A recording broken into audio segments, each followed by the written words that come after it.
Hello, this is David with Ecells Ebikes. Today we're going to be changing out a cadence sensor.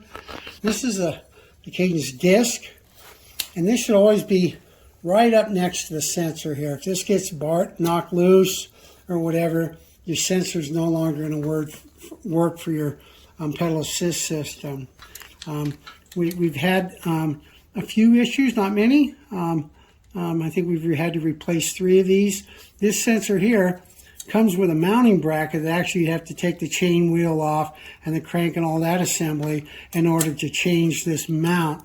But if it's already mounted on the bike, it's not necessary. You just go ahead and remove these 2 screws. Pause.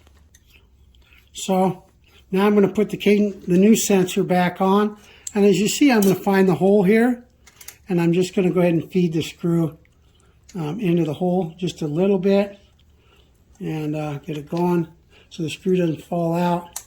Then I'm going to push the light through. See the little red light here.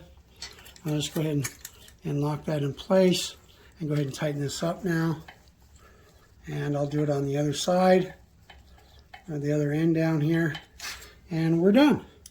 Just unplug the old one, plug the new one in where the other was unplugged, and plug it into the plug. All right, there you go. Ecells.com.